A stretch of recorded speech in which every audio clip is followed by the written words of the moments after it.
Hey guys, आज इस video पे हम सेकंड पार्ट करने वाले हैं स्कैटरिंग ऑफ अल्फा पार्टिकल। इसमें आज हम रदरफोर्ड स्कैटरिंग और रदरफोर्ड एटॉमिक मॉडल के बारे में स्टडी करेंगे। इससे प्रीवियस वीडियो पे हमने यहाँ पर बात करी थी थॉमसन एटॉमिक मॉडल की, जिसमें उन्होंने ये बताया था कि आपका जो एटम है वो आपका एक स्पेयर से बना हुआ है, जिसमें आपके पॉजिटिव चार्जेस यूनिफॉर्मली डिस्ट्रीब्यूटेड है around the atom, around the atomic dimensions, और आपका इलेक्ट्रॉन कहीं ना कहीं सेंटर में मौजूद है। तो ये थॉमसन का मानना था, लेकिन ये रदरफोर्ड ने गलत प्रूफ किया इसको according to scattering of alpha particle experiment. उनके अकॉर्डिंग क्या था कि जो एटम है उसका पूरा मास आपका न्यूक्लियस में कंसंट्रेटेड है, और आपके जो इलेक्ट्रॉन्स है वो आपके न्यूक्लियस के अराउंड किसी फिक्स्ड ऑर्बिट में रोटेट कर रहे, रिवॉल्व कर रहे। ये आपका रदरफोर्ड का मानना था। ठीक है, तो आज इस वीडियो पे हम Rutherford scattering of alpha particles को डिटेल पे स्टडी करेंगे। साथ में रदरफोर्ड एटॉमिक मॉडल क्या था वो भी आज इस वीडियो पे पढ़ेंगे। ठीक है, तो पहले यहाँ पर हम एक्सपेरिमेंटल सेटअप को देख लेते हैं, इसके बाद हम थ्योरी पे जाएंगे। तो ये आपका पूरा एक्सपेरिमेंटल सेटअप रहता है स्कैटरिंग ऑफ अल्फा पार्टिकल का। हमारे पास एक अल्फा पार्टिकल है। अल्फा पार्टिकल सिंपली कुछ नहीं है, एक आपका डबली चार्ज्ड हीलियम एटम है जिसमें आपके दोनों इलेक्ट्रॉन्स का लॉस हो चुका है, वहीं आपका अल्फा पार्टिकल होता है। इनका सोर्स क्या होता है? अल्फा पार्टिकल आपके एक रेडियो एक्टिव एलिमेंट से निकलते हैं, रेडियो एक्टिव सोर्स इनका रहता है। तो हमने यहाँ पर एक रेडियो एक्टिव एलिमेंट को कंसिडर कर रखा है, रेडियम। यहीं से आपके इंसिडेंट अल्फा पार्टिकल्स आपके जाएंगे जो इस थिन गोल्ड फॉइल में टकराएंगे और यहाँ से आपके स्कैटर करेंगे। ठीक है, तो आपके रेडियम जो आपका एक रेडियो एक्टिव एलिमेंट है, this is the source of alpha particle. तो आपके अल्फा पार्टिकल इंसिडेंट कर रहे हैं, इस थिन गोल्ड फॉइल में टकरा रहे हैं, टकराने के बाद आपके स्कैटर करेंगे to this zinc sulphide coated screen. ठीक है, तो ये पूरा आपका यहाँ पर एक्सपेरिमेंटल सेटअप होता है अल्फा पार्टिकल की स्कैटरिंग का। इसकी थ्योरी पे हम जाते हैं। क्या चीज़ लिखी है? Alpha particles are continuously shot from certain radio active substance like radium and usually carry high energy. जो आपके अल्फा पार्टिकल्स होते हैं इन्हें कंटिन्यूसली शॉट किया जाता है from certain radio active substance, जैसे रेडियम हो गया या कोई आपका दूसरा रेडियो एक्टिव सब्सटेंस हो गया। तो वहाँ से आपके अल्फा पार्टिकल इंसिडेंट कराए जाते हैं to this thin gold foil. और ये जो थिन गोल्ड फॉइल है ये अप्रॉक्सीमेटली इसकी थिकनेस अराउंड 10⁻⁻⁷ मीटर रहती है, और इसमें आपके अल्फा पार्टिकल इंसिडेंट करेंगे। इंसिडेंट करने के बाद आपके डिफ्यूज कर जाते हैं to this ZNS coated screen. ठीक है, if a sharply defined pencil of alpha rays is made to fall upon a photographic plate in vacuum, the shadow image formed there has sharp and clear edges. इसका मतलब क्या हुआ? अगर इस पूरे experiment को हम एक वैक्यूम चैम्बर के अंदर कर रहे हैं, एक इवैक्यूएटेड चैम्बर के अंदर कर रहे हैं जिसमें एयर की प्रेजेंस नहीं है, और इस अल्फा पार्टिकल जो आपके इंसिडेंट कर रहे हैं इसके सामने से मैंने फोटोग्राफिक प्लेट लगा दी है और आपका वैक्यूम है पूरा। तो जब आपके फोटोग्राफिक प्लेट में अल्फा पार्टिकल इंसिडेंट करेंगे, इंसिडेंट करने के बाद जो आपको शेडो इमेज मिलेगी फोटोग्राफिक प्लेट से टकराने के बाद, जो आपको शेडो इमेज मिलेगी वो आपको शार्प और क्लियर एजेस उसमें आपको अल्फा पार्टिकल्स के दिखेंगे, जब आपका वैक्यूम के अंदर ये पूरा एक्सपेरिमेंट हो रहा है।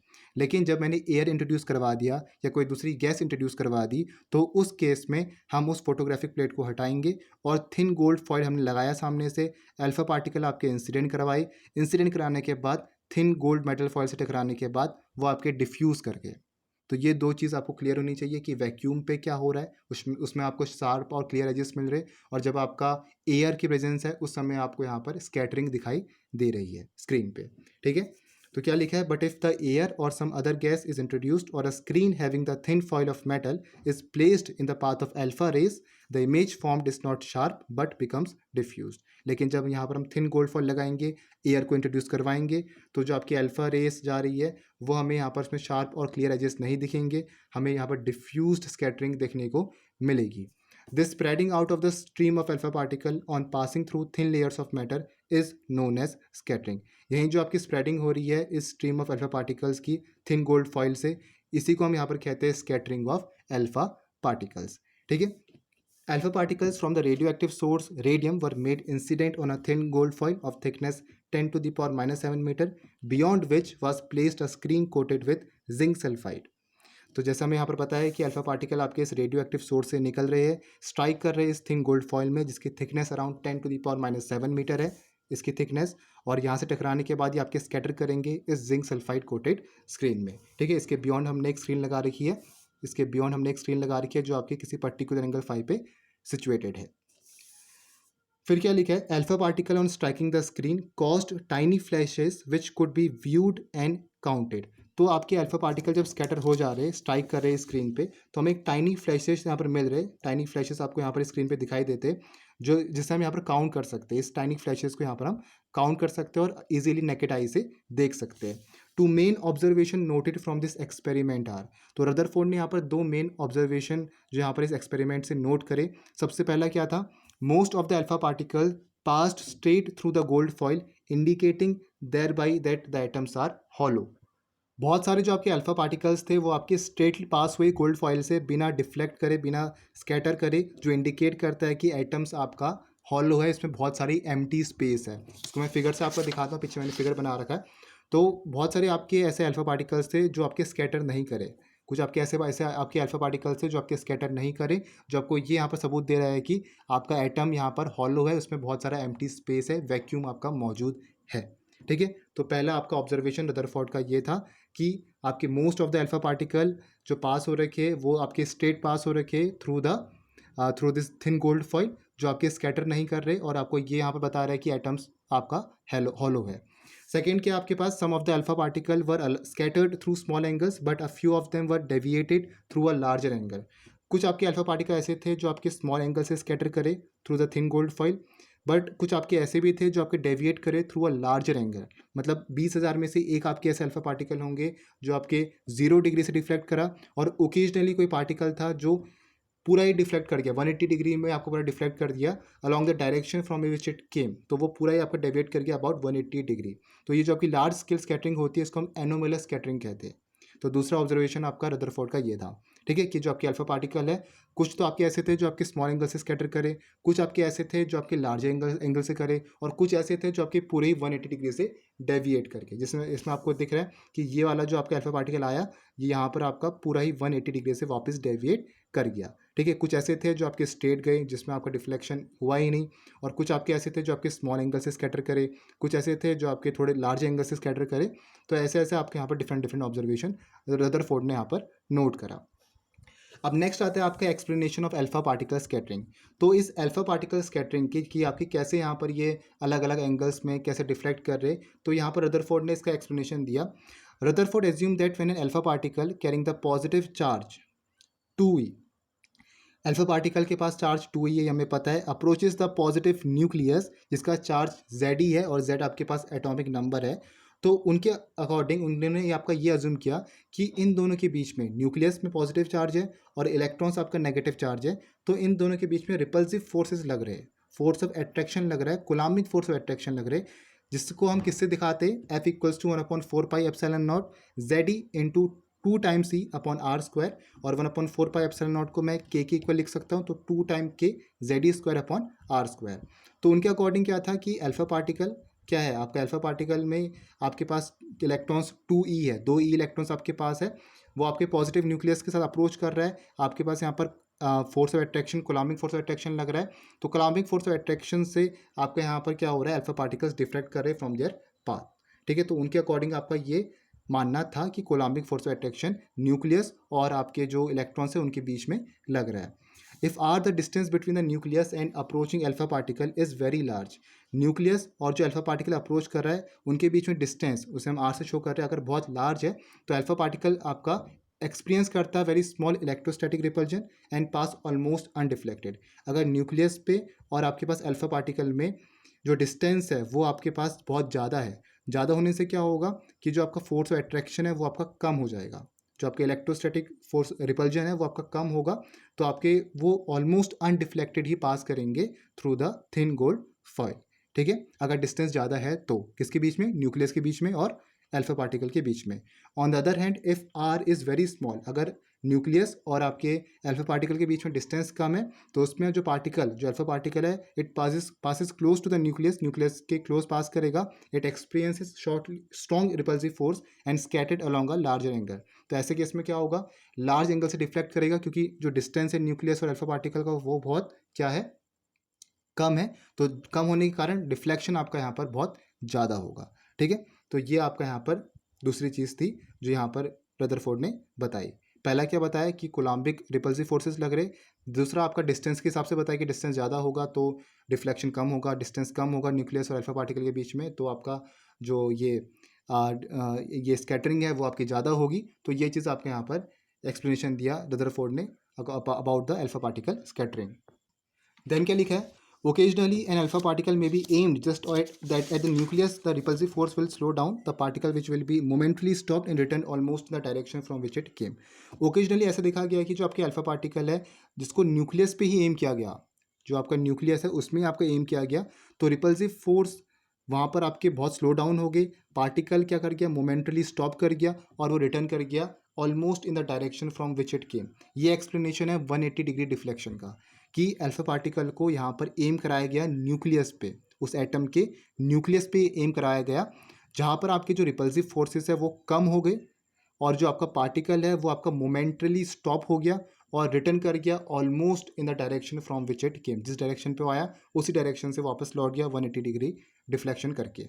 समझ में आ रहा है? ठीक है, तो ये एक्सप्लेनेशन यहाँ पर दिया था रदरफोर्ड ने। अब आता है आपका Rutherford model of the atom. इसी एक्सपेरिमेंट को लेकर उन्होंने अपना रदरफोर्ड एटॉमिक मॉडल यहाँ पर दिया था।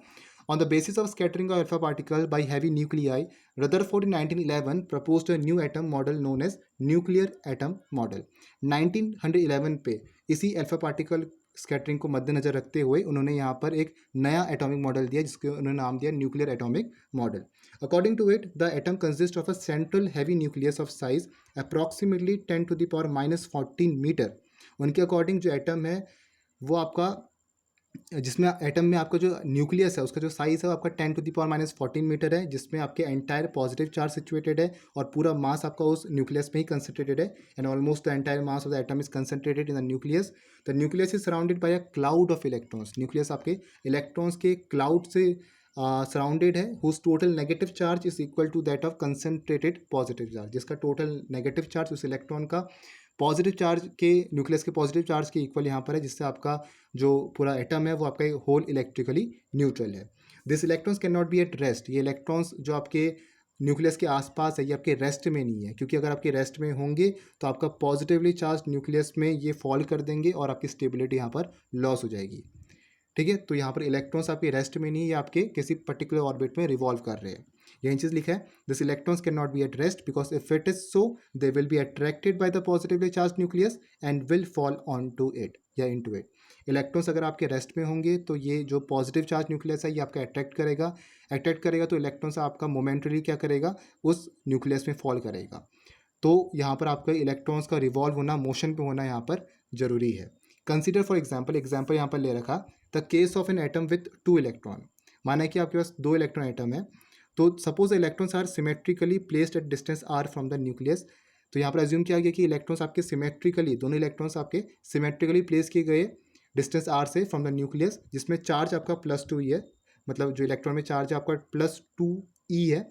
इस केस में the force of attraction between the nucleus and each of the electron is, जो आपका कोलम्बिक फोर्स ऑफ अट्रैक्शन लग रहा है न्यूक्लियस के बीच में और उस आपके इलेक्ट्रॉन्स के बीच में, वो क्या होगा, k times 2e into e upon r square. ठीक है, कि आपके पास 1/4πε0 हो गया, चार्ज आपके पास इलेक्ट्रॉन का 2e हो गया, और आपके पास जो न्यूक्लियस है आपका Ze, मतलब अगर एटॉमिक नंबर 1 है, अगर हम हाइड्रोजन एटम की बात करें तो E हो गया, तो 2e इंटू ई, तो 2ke² अपॉन आर स्क्वायर हो गया। ये आपका कोलम्बिक फोर्स ऑफ अट्रैक्शन है। While the force of repulsion between the electron is, और जो आपके रिपल्सिव फोर्स लग रहे हैं उन दो इलेक्ट्रॉन के बीच में जो आपके सिमेट्रिकली सिचुएटेड है वो क्या होंगे, के ई टाइम्स ई, मतलब एक इलेक्ट्रॉन पे ई, दूसरे इलेक्ट्रॉन पे ई, तो k times e square upon 2 time r square, मतलब 4r स्क्वायर हो गया। ठीक है, तो ये आपके पास यहाँ पर क्या है, फोर्स ऑफ रिपल्जन है बिटवीन दोज 2 इलेक्ट्रॉन, और ये क्या आपके पास कोलम्बिक फोर्स ऑफ अट्रैक्शन है between the nucleus and the electron. तो यहाँ से आपको क्या दिख रहा है, ये पूरा आपका यहाँ पर 2r स्क्वायर होगा पहली बात। ठीक है, तो यहाँ पर मिला वो ke² अपॉन 4r स्क्वायर।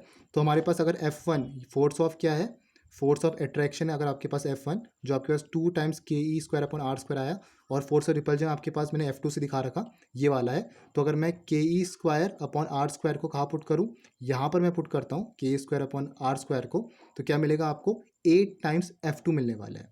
ठीक है, क्योंकि आपके पास F2 क्या है, F2 आपके पास ke² अपॉन r स्क्वायर है, तो अगर उसके बदले में यहाँ पर पुट करूँ F2, ठीक है, ke² अपॉन r स्क्वायर के बदले में F2 पुट करूँ, मतलब 4 टाइम्स F2 हो जाएगा, और 4 टाइम्स F2 होगा, 4 टाइम्स F2 इंटू 2 मतलब 8 टाइम्स F2।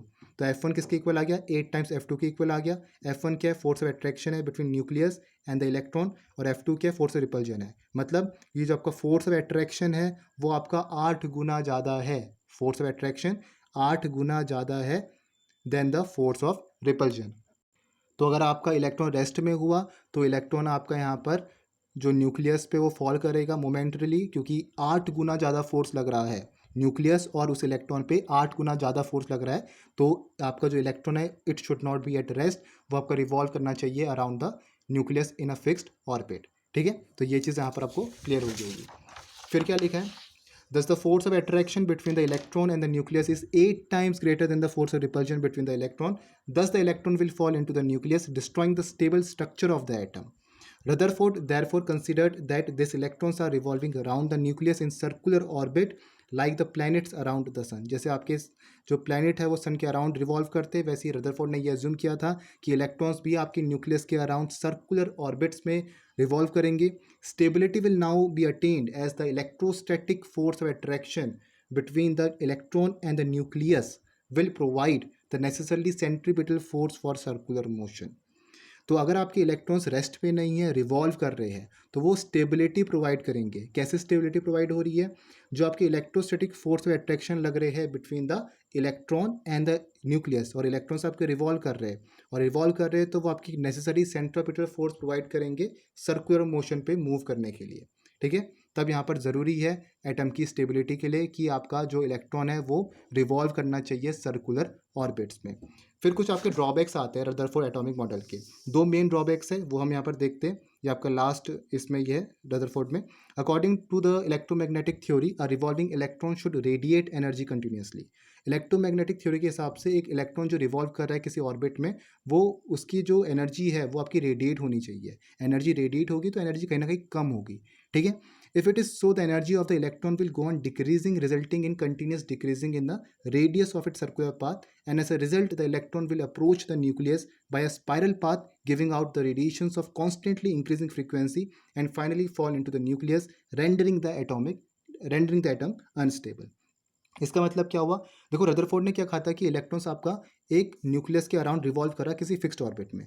तो इलेक्ट्रोमैग्नेटिक थ्योरी के हिसाब से क्या था कि जो इलेक्ट्रॉन रिवॉल्व कर रहा है उसकी आपकी एक जो आपके इलेक्ट्रॉन्स रिवॉल्व कर रहा है वो आपका एनर्जी रेडिएट करेगा कंटिन्यूसली.